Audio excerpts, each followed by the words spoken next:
Okay, we're still on this story, The Bad Beginning, and we're on chapter 4. And remember, they're going to go to the store and make some puttanesca sauce.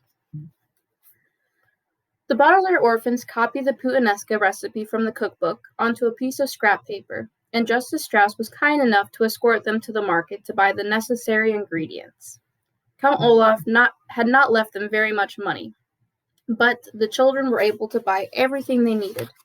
From a street vendor, they purchased olives after tasting several varieties and choosing their favorites. At a pasta store, they selected interestingly shaped noodles and asked the woman running the store the proper amount for 13 people, the 10 people Count Olaf mentioned, and the 3 of them. Then, at the supermarket, they purchased garlic, which is a sharp-tasting bulbous plant, anchovies, which are small salty fish, capers, which are flower buds of a small shrub and taste marvelous, and tomatoes, which are actually fruits and not vegetables, as most people believe. They thought it would be proper to serve dessert and bought several envelopes of pudding mix. Perhaps the orphans thought, if they made a delicious meal, Count Olaf might be a bit kinder to them. "Thank you so much for helping us out today," Violet said, as she and her siblings walked home with Justice Strauss. "I don't know what we would have done without you." "You seem like very intelligent people," Justice Strauss said. "I dare say you would have thought of something. But it continues to strike me as odd that Count Olaf has asked you to prepare such an enormous meal. Well, here we are. I must go inside and put my own groceries away. I hope you children will come over soon and borrow books from my library." Sorry, I had to pause for a second. Let me start back. "You seem like very intelligent people," Justice Strauss said. "I dare say you will have thought of something. But it continues to strike me as odd that Count Olaf has asked you to prepare such an enormous meal. Well, here we are. I must go inside and put my own groceries away. I hope you children will come over soon and borrow books from my library." "Tomorrow?" Klaus asked quickly. "Can we come over tomorrow?" "I don't see why not," Justice Strauss said, smiling. "I can't tell you how much we appreciate this," Violet said carefully. With their kind parents dead and Count Olaf treating them so abominably, the 3 children were not used to kindness from adults, and weren't sure if they were expected to do anything back. "Tomorrow, before we use your library again, Klaus and I would be more than happy to do household chores for you. Sunny isn't really old enough to work, but I'm sure we could find some way she could help you." Justice Strauss smiled at the 3 children, but her eyes were sad. She reached out a hand and put it on Violet's hair, and Violet felt more comforted than she had in some time. "That won't be necessary," Justice Strauss said. "You are always welcome in my home." Then she turned and went into her home, and after a moment of staring after her, the Baudelaire orphans went into theirs. For most of the afternoon, Violet, Klaus, and Sunny cooked the puttanesca sauce according to the recipe. Violet roasted the garlic and washed and chopped the anchovies. Klaus peeled the tomatoes and pitted the olives. Sunny banged on a pot with a wooden spoon, singing a rather repetitive song she had written herself. And all 3 of the children felt less miserable than they had since they arrived at Count Olaf's. The smell of cooking food is often a calming one, and the kitchen grew cozy as the sauce simmered, a culinary term which means cooked over low heat. The 3 orphans spoke of pleasant memories of their parents and about Justice Strauss, who they agreed was a wonderful neighbor, and in whose library they planned to spend a great deal of time. As they talked, they mixed and tasted the chocolate pudding. Just as they were placing the pudding in the refrigerator to cool, Violet, Klaus, and Sunny heard a loud, booming sound as the front door was flung open, and I'm sure I don't have to tell you who was home. "Orphans," Count Olaf called out in his scratchy voice. "Where are you, orphans?" "In the kitchen, Count Olaf," Klaus called. "We're just finishing dinner." "You better be," Count Olaf said, and strode into the kitchen. He gazed at all 3 Baudelaire children with his shiny, shiny eyes. "My troop is right behind me, and they are very hungry. Where is the roast beef?" "We didn't make roast beef," Violet said. "We made puttanesca sauce." "What?" Count Olaf asked. "No roast beef?" "You didn't tell us you wanted roast beef," Klaus said. Count Olaf slid toward the children so that he looked even taller than he was. His eyes grew even brighter, and his one eyebrow raised in anger. "In agreeing to adopt you," he said, I have become your father, and as your father, I am not someone to be trifled with. I demand that you serve roast beef to myself and my guest." "We don't have any," Violet cried. "We made puttanesca sauce." "No, no, no," Sunny shouted.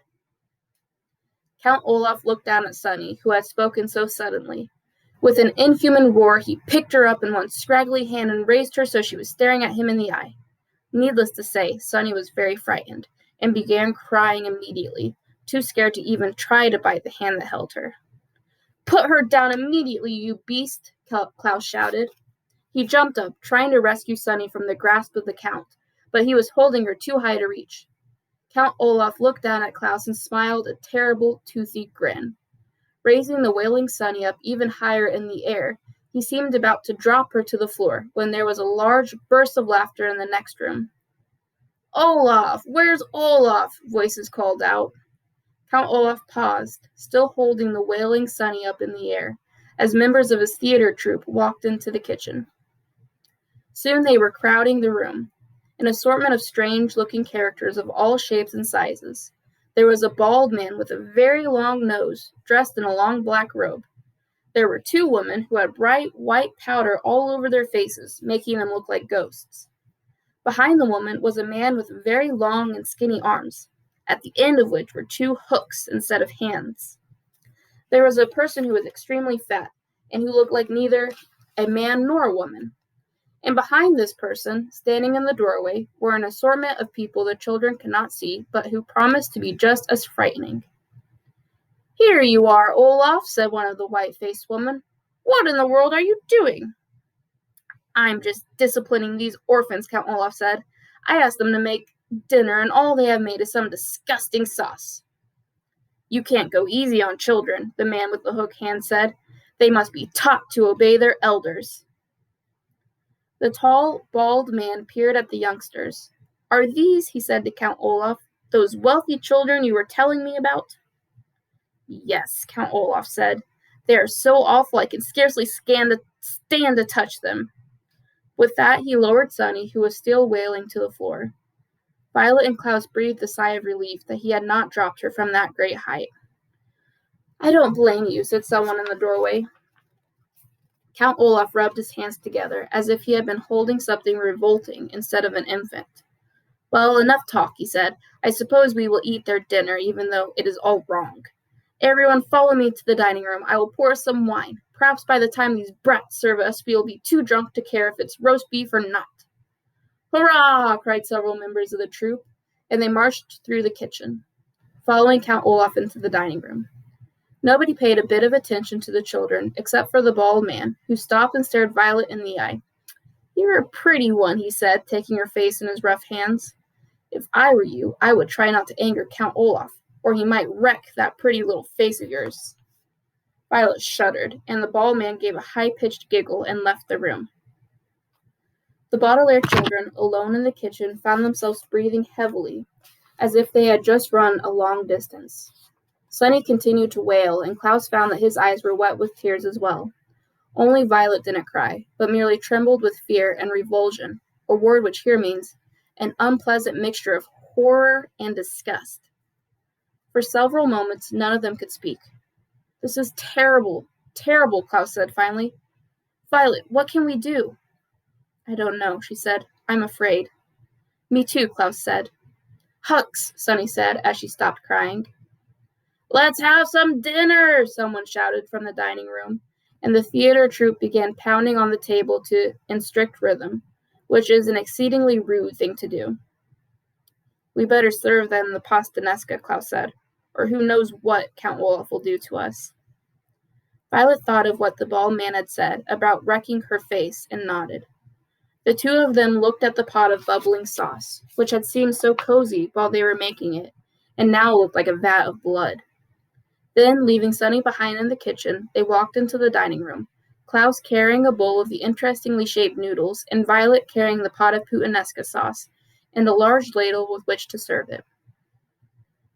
The theater troupe was talking and cackling, drinking again and again from their wine cups, and paying no attention to the Baudelaire orphans as they circled the table serving everyone dinner. Violet's right hand ached from holding the heavy ladle. She thought of switching to her left hand, but because she was right-handed, she was afraid she might spill the sauce with her left hand, which could enrage Count Olaf again. She stared miserably at Olaf's plate of food and found herself wishing she had bought poison at the market and put it in the puttanesca sauce. Finally, they were through serving, and Klaus and Violet slipped back into the kitchen.